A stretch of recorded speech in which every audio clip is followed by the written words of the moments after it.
Radio en directe, ràdio lliure, ràdio autonomia.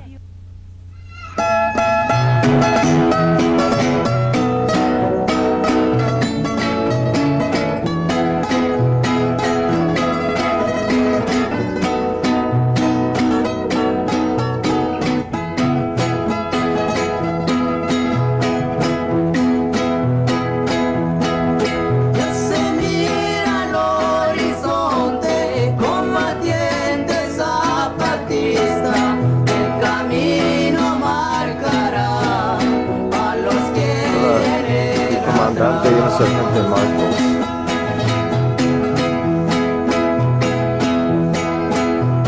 Vamos adelante para que salgamos de la lucha avante, porque nuestra patria grita y necesita el todo esfuerzo de los zapatistas.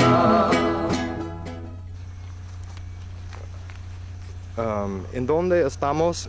¿Qué fecha es, si quiere decir? ¿Y qué está pasando con el proceso de paz a este tiempo? Bueno, estamos en la realidad en la Selva Lacandona, en Chiapas, México, los primeros días de enero de 1997. Hace unos días, aproximadamente 15, 20 días, recibimos una propuesta del gobierno para modificar la Ley General de la Nación, que es la Constitución Política de los Estados Unidos Mexicanos, para incorporar las demandas de los pueblos indios en México, principalmente las demandas de autonomía, de respeto a sus costumbres, de su derecho a ser ciudadanos como cualquier otro, porque ahora en México los indígenas son ciudadanos de segunda o de tercera clase, ¿no? O ni siquiera son ciudadanos. De la situación actual de esa ley está todavía por definirse. Hay unos acuerdos que el gobierno firmó hace un año, en febrero de 1996, que están pendientes todavía que se cumplan. Del cumplimiento de esos acuerdos depende el futuro del proceso del diálogo y la negociación, porque si el gobierno no puede sostener su palabra y su firma, pues porque firmó los acuerdos, pues entonces difícilmente va a poder sostener un proceso de paz a largo plazo. ¿Qué harán los zapatistas si la iniciativa para cultura y derechos indígenas no es aceptada por Zedillo e incorporada en la Constitución mexicana? Bueno, como ya expliqué antes, la iniciativa para respetar los derechos y la cultura indígenas es una iniciativa que fue firmada por la representación del gobierno federal. En este caso no se trata de que el señor Zedillo acepte o no una propuesta, sino que su disyuntiva es si cumple o no la palabra y si cumple o no con lo que firmó. No se trata de una nueva iniciativa o de una nueva demanda del EZLN, es algo que ya se negoció en 1995 y que se firmaron unos acuerdos con representantes del Poder Ejecutivo del señor Zedillo en el diálogo de San Andrés el 16 de febrero de 96, ¿no? Si el señor Zedillo no acepta cumplir esos acuerdos que firmó su representación, entonces significa que no está dispuesto a cumplir nada de lo que pacte, que ha usado el diálogo y la negociación como un pretexto para ganar tiempo, para buscar la solución militar del conflicto y para tratar de provocar el desgaste del EZLN en la opinión pública nacional e internacional. Esta apuesta de buscar un momento propicio para deshacerse del EZLN por la vía rápida, dicen ellos que es la vía militar, es algo que han estado intentando durante esos 3 años, desde 1994 con el señor Salinas de Gortari y luego en 95 y en 96 con el señor Zedillo. Evidentemente el no cumplir su palabra pondría en una crisis definitiva el diálogo de San Andrés y el proceso de negociación entre nuestras fuerzas rebeldes y el gobierno federal.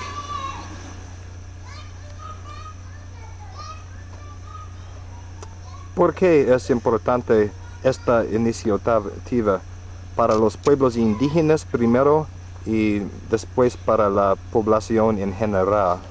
Bueno, desde que México se independizó de España, ha tenido una serie de conflictos y de guerras y movimientos sociales que tratan de rescatar en lo que es la nación mexicana los derechos de grupos sociales, ¿no? En el caso de 1910, los campesinos cuando demandaban la tierra, después el movimiento obrero también que logró importantes conquistas laborales. Pero ante todo este transcurso histórico que data prácticamente desde la independencia, desde 1810 hasta nuestros días, hay un sector de la población de México que es más del 10% de la población, estamos hablando de 10 a 12 millones de indígenas que nunca han sido reconocidos dentro de la noción como ciudadanos. Se pretende que los indígenas son iguales a cualquier gente de la ciudad o del campo y se olvida que tienen su propia cultura, su propia historia y que llegaron o están aquí desde mucho antes de la conquista, mucho antes de la colonia, mucho antes del México independiente, de la Revolución Mexicana, y nunca han tenido la oportunidad de ver incorporados sus derechos, ¿no? El hecho de que sus demandas sean reconocidas en la máxima ley de la nación significa una redefinición del pacto histórico, de la relación que hay entre la nación mexicana con una de sus partes, en este caso con la parte más histórica, la más original, la que primero estuvo en la formación de la nación mexicana.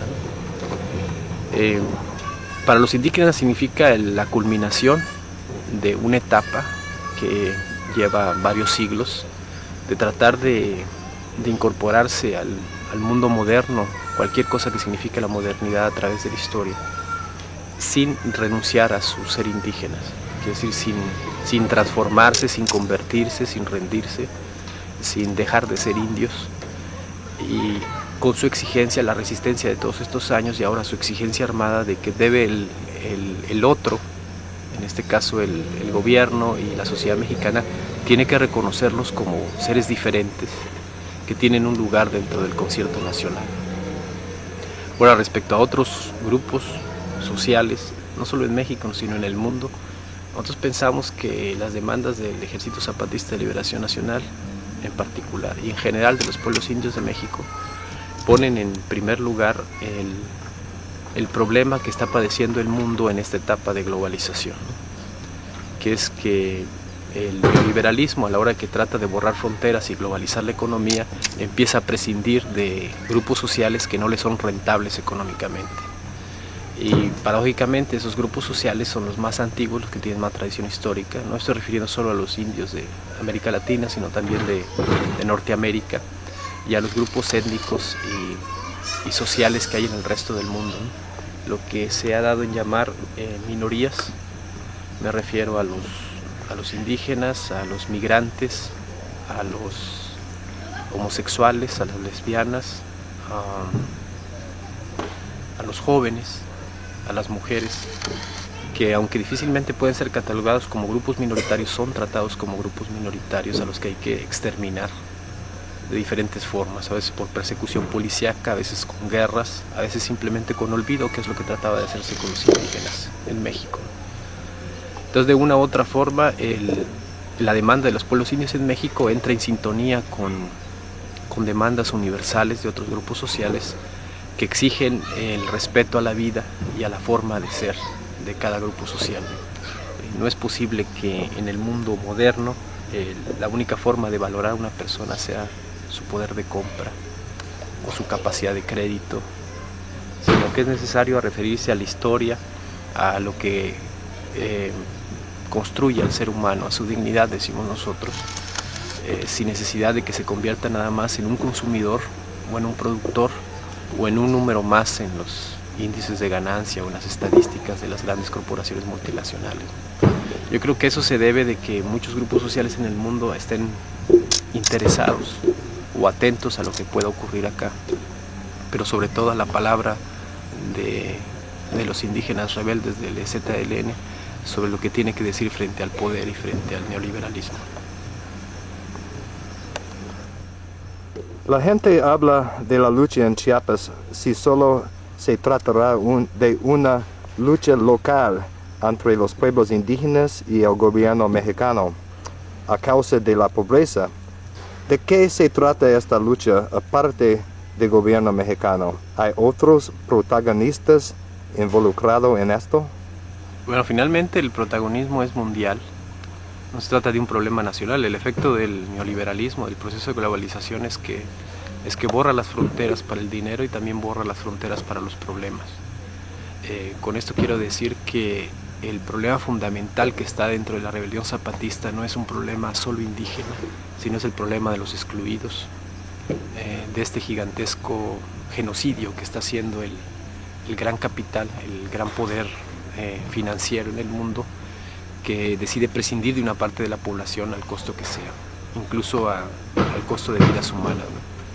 Y que esto se repite en Europa, que se repite en la Unión Americana, en el Canadá, en todos los países de América Latina, en el África y en el Asia, en Oceanía, en los 5 continentes, se repite este proceso de aniquilamiento, de prescindir pues, de los grupos sociales y recurrir nada más a los criterios de valoración económica o de valoración productiva, en este caso del poder de compra. Entonces aunque el cuerpo del movimiento rebelde zapatista es un cuerpo fundamentalmente indígena, estamos hablando de una población civil que es 100% indígena, de 4 etnias principales en México, la etnia Chol, la etnia Celtal, la etnia Tzotzil y la etnia Tojolabal, pueblos mayas del sureste mexicano, y el 99% de la fuerza combatiente regular, los insurgentes que decimos nosotros, son indígenas y solo una pequeña porción somos mestizos. Ese es el cuerpo de la rebelión zapatista, pero el corazón tiene que ver con el problema de la dignidad humana a nivel internacional, tiene que ver con el problema de revalorizar la palabra, de darle sentido a lo que es la cuestión de la humanidad. Por eso nosotros insistimos mucho en que cualquier defensa de la humanidad ahora es una lucha contra el neoliberalismo, como antes fue contra el fascismo, a mediados de este siglo XX que está por terminar. Entonces, podemos decirlo así, el cuerpo de la rebelión zapatista es indígena, y el corazón de su rebelión es el de la dignidad de todos los excluidos que hay en el mundo en contra del poder. ¿Tendrá Zedillo ahorita el poder para implementar los acuerdos de derechos indígenas que resultaron del diálogo? Tiene varios problemas, ¿no? El señor Zedillo tiene un problema de un sistema de partido de Estado, que en este caso se concretiza en el Partido Revolucionario Institucional, que está en un proceso de descomposición muy agudo, muy cercano a más que a una organización política, a una organización criminal, que dirime sus diferencias y sus pugnas a través del crimen y el asesinato.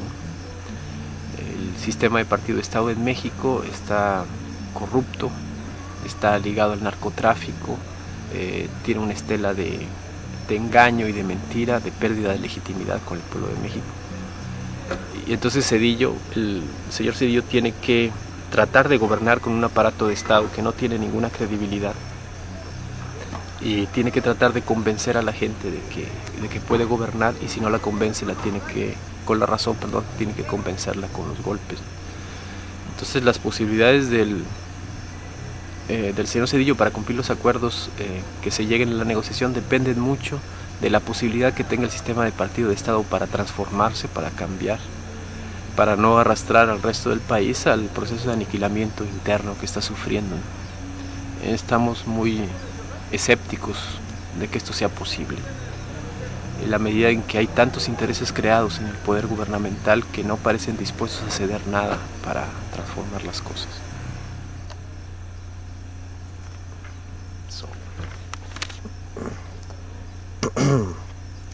Dadas las fuerzas combinadas del gobierno mexicano y norteamericano, ¿qué chance tienen los zapatistas de triunfar? Bueno, las oportunidades que tenemos de triunfar dependen de que otros grupos sociales en el mundo entiendan la demanda de los zapatistas y entiendan de qué forma se puede beneficiar viviendo en un mundo como el que pretenden los zapatistas. Los zapatistas han dicho claramente que no pretenden cargos gubernamentales, no pretenden tomar el poder, sino pretenden recuperar el lugar que en el mundo merecen los que la historia moderna quiere excluir, no solo los indígenas, también otros grupos sociales que han sido marginados, excluidos y perseguidos, como por ejemplo antes la población de color o la población negra en los Estados Unidos de Norteamérica. Ese mismo proceso de discriminación, de persecución, de racismo lo sufren los indígenas, no solo en México, sino también en el resto del continente americano. Difícilmente se puede hablar que los indígenas en la Unión Americana o en el Canadá tengan los mismos derechos o las mismas prerrogativas de los ciudadanos, que sean tratados de la misma forma. Y de una u otra forma solo son aceptados si renuncian a sus valores culturales y se incorporan al, like you say, the American way of life, if you know what I mean. No los aceptan como indígenas, no los aceptan con el proceso histórico que tienen, con el bagaje cultural que tienen que vivir como WASP, White Anglo-Saxon people. Tienen que vivir de esa forma, no pueden vivir como sus ancestros, no pueden tener las mismas creencias, no pueden ser ellos, pues finalmente el sistema moderno les exige que renuncien a su forma de ser y que se conviertan en otro, en un otro que quieren comprar y vender, que eso es lo que produce el sistema moderno, el sistema mundial.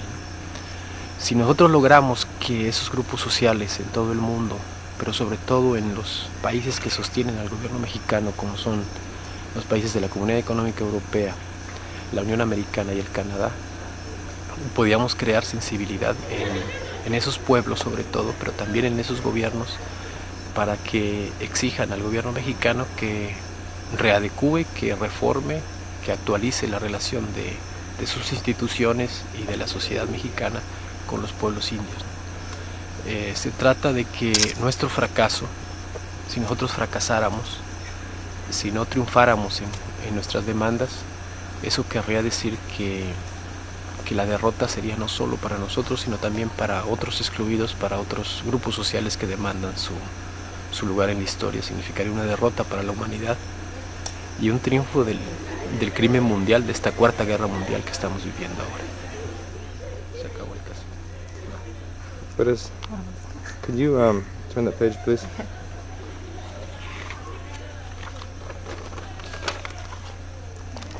Thank you. Give me my hand a chance to rest. Okay, the second page. La prensa y oficiales del gobierno norteamericano me han dicho de forma sutil y no tan sutil que los pueblos indígenas en México no están preparados para la democracia como estamos nosotros en el primer mundo. Dicen ellos que primero hay que establecer el libre mercado y prosperidad, y que allí va a surgir la democracia y libertad. ¿Cuál es tu opinión? Bueno, la opinión nuestra es la opinión de la historia.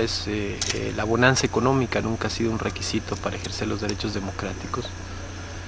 Los gobiernos y las formas de gobierno y de hacer política de los pueblos indígenas en todo el continente americano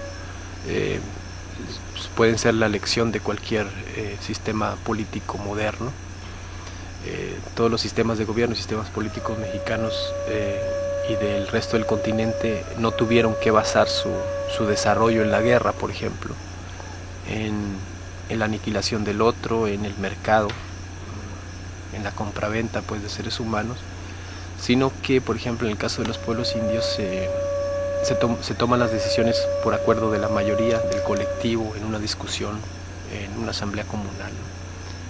De los pueblos de México, de los grupos sociales que hay en México, el grupo que tiene más problemas económicos, el más miserable, es el pueblo indígena, y es el que tiene más desarrolladas sus formas de gobierno en lo que se refiere a la democracia, ¿no?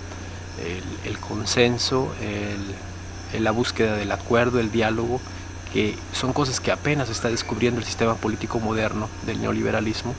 Es algo que tiene muchos siglos de antigüedad en los pueblos indios, ¿no? Nosotros pensamos que el proceso corre paralelo, o en todo caso es a la inversa. No se puede tener bonanza económica ni desarrollo social si no hay libertades políticas, que son estas las que posibilitan que el reparto de la riqueza que el acceso de los grupos sociales a los servicios de salud, por ejemplo, de educación, de alimentación, de educación, solo es posible en un sistema democrático que permita escuchar a la mayoría de la población y a los grupos sociales, pero también escuchar a las minorías, como se llaman ahora, o a otros grupos sociales que no son representativos de un sistema social o de una nación, pero que tienen un lugar en la historia. Nosotros decimos que en México en concreto solo será posible este desarrollo económico que pretenden, según esto, tratados como el NAFTA, solo será posible con un sistema democrático que permita la participación de los seres humanos sin la pérdida de su dignidad y de su historia.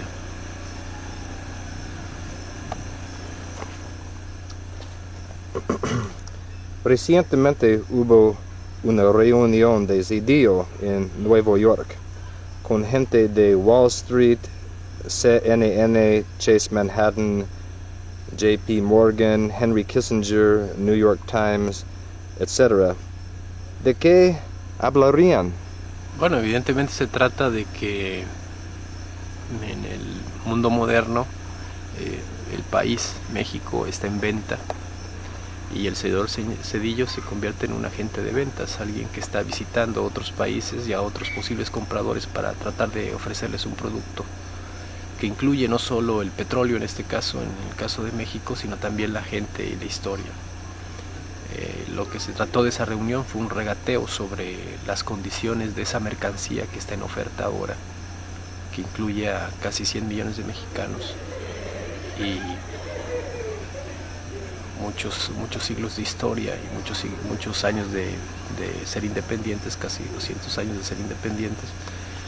Esto es lo que se trató entonces, ¿no? El gran capital norteamericano quiere comprar el país completo y quiere saber las condiciones de la mercancía. Y el señor Zedillo se dedica a mentirles, como cualquier vendedor que sabe que no tiene una mercancía perdurable, que sabe que tiene una mercancía en crisis, que puede reventar en cualquier momento, a embellecer el producto que quiere ofrecer para poder colocarlo en el mercado, ¿no? Es simplemente un encuentro entre vendedor y cliente el que se realizó en Nueva York con el señor Zedillo, que fue bien recibido por la prensa norteamericana. Quiero decir, los que no se distrajeron con la visita de Lady Diana, los que pudieron prestar atención a la visita de Zedillo como a la visita de un vendedor que viene a ofrecer un producto y que parece ser que el gran capital norteamericano está interesado en comprarlo. Pues quiero tener su opinión en cuanto si el gobierno de México está manejado a un grado por el gobierno de los Estados Unidos en cuanto a la iniciativa de derechos y cultura de los indígenas. Por ejemplo, si quiere dar la justicia a Zedillo, ¿lo permiten los Estados Unidos? Bueno, más que depender del gobierno norteamericano, depende de los grandes centros financieros, que también controlan al gobierno norteamericano. El gobierno norteamericano se convierte algo así como en el policía de un gobierno transnacional, el gobierno del capital financiero, que se dedica a obligar a los países y a los pueblos del mundo a que cumplan con las cuotas de producción o las cuotas de pago o las cuotas financieras que establecen esos centros financieros.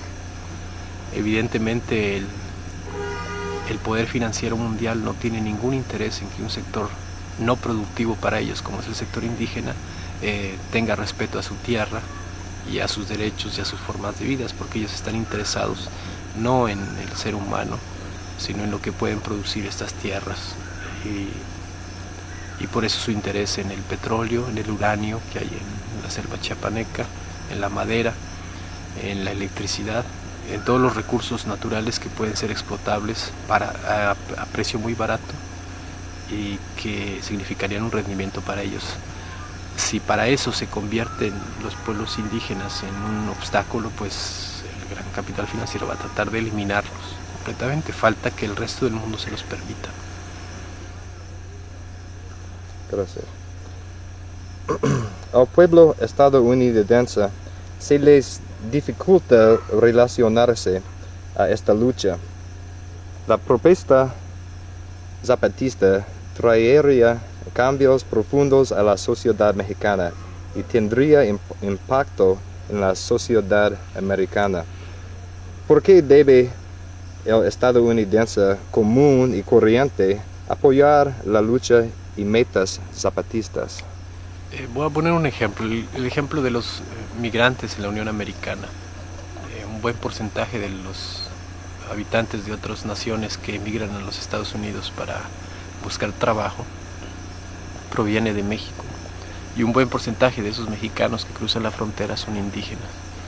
Eso es así porque en sus tierras no tienen, en sus pueblos pues no tienen ningún derecho, no tienen ninguna posibilidad de vida, y se encuentran ante la disyuntiva: o se mueren en su tierra o emigran hacia otros lados para buscar una mejor posición económica. Los que no pueden migrar o que son tomados presos por el SIN, es el sistema de inmigración norteamericano, o por la Border Patrol, entonces se tienen que quedar en sus pueblos y se empiezan a convertir en un factor de desestabilidad política que de ninguna manera le conviene al pueblo y al gobierno norteamericano tener un país como México, que se convierte en una bomba de tiempo en la posibilidad de un estallido social. Evidentemente el reconocer los derechos de los pueblos indios y cumplir esos derechos significaría que se reduciría el flujo de migrantes a la Unión Americana, se estabilizaría políticamente el país y serían más rentables o tendrían más posibilidades cualquier proyecto económico o de intercambio comercial entre los dos países.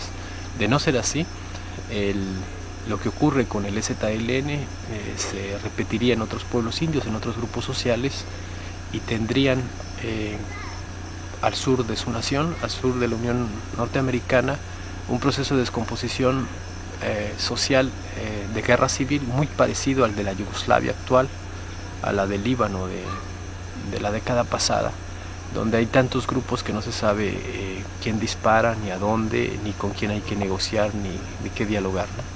Se empieza a gestar una revoltura, un cóctel molotov, que no es lo mismo tenerlo a través de miles de kilómetros de distancia, como en el caso de Europa o del Oriente Medio, sino tenerlo al otro lado de la frontera, ¿no? La posibilidad de una guerra civil en México o de un proceso de descomposición cercano a la guerra civil significaría un aumento de la migración a los Estados Unidos de Norteamérica, por consiguiente un aumento del gobierno norteamericano en sus recursos policíacos y militares para controlar esa migración, una reducción del welfare, del gasto social del gobierno norteamericano, y una serie de consecuencias de desestabilidad del mercado, de inflación, de inseguridad pública, que necesariamente va a tocar al pueblo norteamericano, especialmente al ciudadano medio. Todo esto se podría evitar si en México se abrieran los canales de participación política, de tal forma de que las diferencias o los desacuerdos que pueda haber en sectores sociales puedan tener cauces de participación política y no necesariamente tengan que recurrir a la violencia o que tengan que convertirse en maleantes, ¿no? En delincuentes. That's all. That's all? I don't know. Oh. I think so. The last question. No, hay tres Sigue el más. otro. Hay tres más si tienes la paciencia conmigo. I have the passions, but the light, I don't know if I have light. ¿Light? ¿Luz? Ah, sí, hay bastante, hay suficiente. ¿Cómo puede apoyar la lucha zapatista la gente que vive afuera de México? Bueno, nosotros pensamos que hay muchas formas. La primera y la más importante es entender lo que está ocurriendo aquí. No se trata de un grupo político que tiene una serie de reivindicaciones, de demandas o aspiraciones. No somos un partido político, somos un pueblo organizado, representamos a cientos de miles de indígenas, casi 1 millón de indígenas en el sureste mexicano, y tenemos también la palabra que repite las inquietudes de otros millones de indígenas en el resto del país, ¿no? Entender esto sería poder resistir a la campaña de los medios de información que trata de reducir nuestro movimiento a un movimiento de interés político, de un grupo político que trata de obtener sus propias ventajas, ¿no? Otra forma sería enviar ayuda económica o ayuda humanitaria a las comunidades indígenas, no al ZLN, sino a las comunidades indígenas, que son hombres, mujeres y niños, como podrán ver en tu documental, que están resistiendo, simple y sencillamente porque no quieren que los problemas sigan igual o queden medianamente resueltos. Quieren una solución profunda y para eso han decidido rechazar toda la ayuda gubernamental y vivir solamente con lo que tienen, con lo que pueden trabajar y con la ayuda que puedan recibir de otros pueblos. Y la tercera forma de ayudar, nosotros decimos, es reconocer o conocer o aprender que la lucha del zapatismo es solo un síntoma de una lucha mundial que es la de los grupos excluidos por recuperar su lugar en la historia, y que todas estas gentes, hombres y mujeres que hay en otras partes del mundo, luchen dentro de sus naciones, dentro de sus grupos sociales, según su propia lógica, según sus propias demandas, también para arrebatar el lugar que merecen en el mundo moderno. Es posible que ya ha contestado esta pregunta, pero voy a preguntar otra vez. ¿A quienes dicen que los altos rangos de las corporaciones multinacionales no les importa nada los derechos humanos?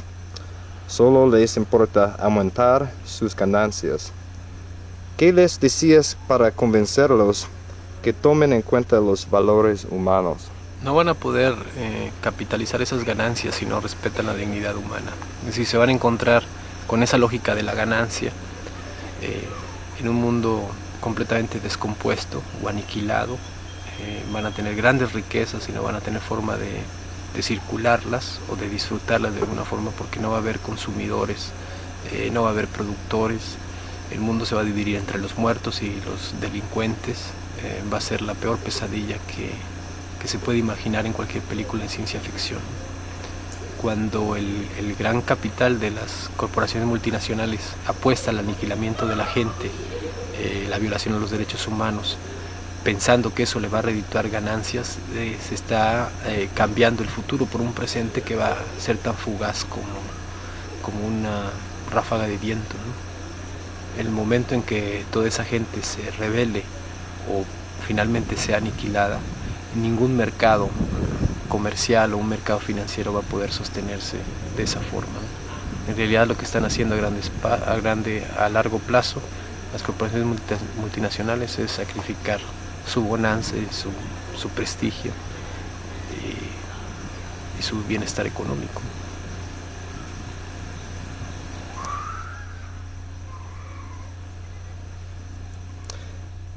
Esta es una pregunta más bien personal. ¿Cómo te ha afectado personalmente el que convivir por tantos años con los indígenas? Bueno, primero fue un proceso de choque. Nosotros veníamos de una cultura urbana y la cultura urbana enseña sobre todo a hablar. You must speak, and nothing to listen. No aprendes a escuchar, solo a decir y a tratar de imponer tu punto de vista. A la hora que nosotros nos enfrentamos con una cultura que era diferente, con un lenguaje que era diferente, que por más que hablaras y argumentaras nadie te entendía, tenías que detenerte y aprender a oír para entender, aprender a escuchar, y aprender a escuchar no solo una lengua y aprender a lo que ella quería decir. No era solo eso, también había que aprender a entender el mundo, cómo estaba organizado y cómo ellos explicaban a sí mismos el mundo y su historia.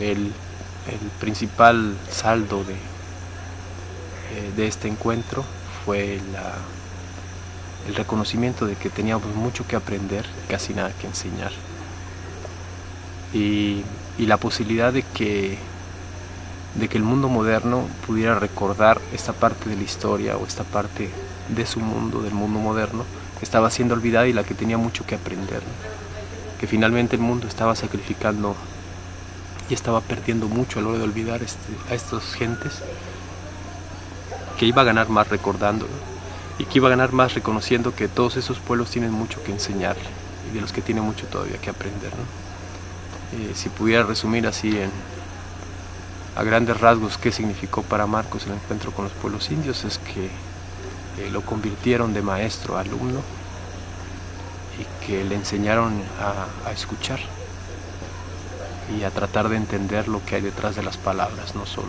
los sonidos. Bueno.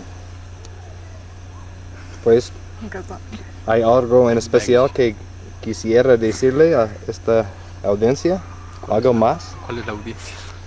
Pues es posible que unos van a leer una transcripción, otros van a buscar en televisión, otros en audiencia viva. Bueno, lo que nosotros quisiéramos decirles a nombre de los pueblos pues es que no olviden nuestra lucha, a pesar de que los medios de comunicación, el indígena solo es noticia cuando está muerto, cuando está armado o cuando comete un delito. Esta lucha cotidiana de todos estos hombres y mujeres indígenas es una lucha también que tiene un espejo y dignidad en otras partes del mundo, ¿no? No somos los únicos, hay otros grupos sociales y otros pueblos que están luchando, y también que sería bueno que prestaran atención a esos grupos sociales, ¿no? Finalmente, que nuestra lucha es por la dignidad humana, y que este es un deber de cualquier ser humano en cualquier parte que esté, no importa el color de su piel, ni su cultura, ni su idioma. Lo que importa es que luche por ser mejor. Ok.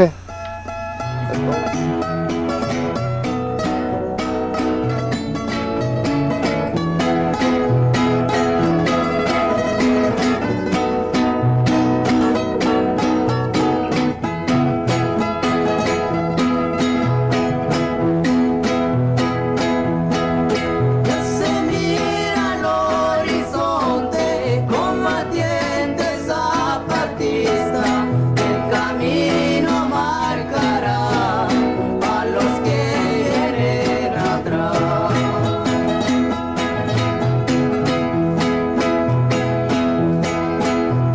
Vamos adelante para que salgamos de la lucha avante, porque nuestra patria grita y necesita es todo el esfuerzo de los zapatistas.